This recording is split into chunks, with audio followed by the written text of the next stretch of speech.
Kapal negara SAR Kamajaya membawa 4 orang dari Pulau Pamantauan menuju Pelabuhan Peti Kemas Soekarno-Hatta, Makassar, guna mensinkronkan data terkait dengan jumlah penumpang yang dimuat oleh kapal motor ladang Pertiwi II pada tanggal 26 Mei 2022.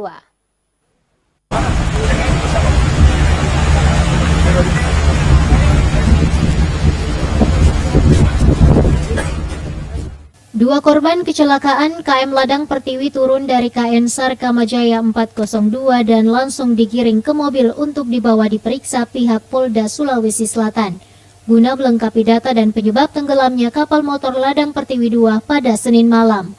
Dua korban diperiksa merupakan juragan dan anak buah kapal yang membawa penumpang dari Pelabuhan Pautere menuju Pulau Pamantauan, Kabupaten Pangkep pada tanggal 26 Mei 2022 lalu.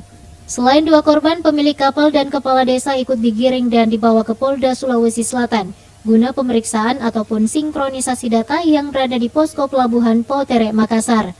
Kepala Operasional Basarnas Muhammad Rizal mengungkapkan, data korban dalam pencarian masih berubah-ubah dikarenakan data hingga saat ini masih belum jelas. Kami membawa 2 orang korban, total semua ada 4 orang. Kami membawa 2 orang korban, satu juragan kapal dan satu ABK. Juragan atas nama Supriyadi, kemudian ABK atas nama Mahfud. Kemudian 2 orang yang berikutnya yang kami bawa, satunya adalah pemilik kapal atas nama Haji Saiful. Kemudian ikut juga kepala desa dari Pulau Pamantauan atas nama Muhammad Basit.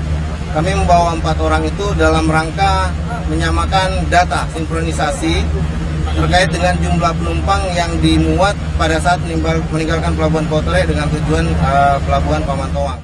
Adapun nama-nama yang diperiksa pihak Polda Sulawesi Selatan pasca tenggelamnya kapal motor Ladang Pertiwi II, yakni Supriyadi umur 40 tahun sebagai juragan kapal, Mahfud umur 35 tahun sebagai anak buah kapal dan pemilik kapal Ladang Pertiwi Haji Saiful, serta kepala desa Pulau Pamantauan Muhammad Basit.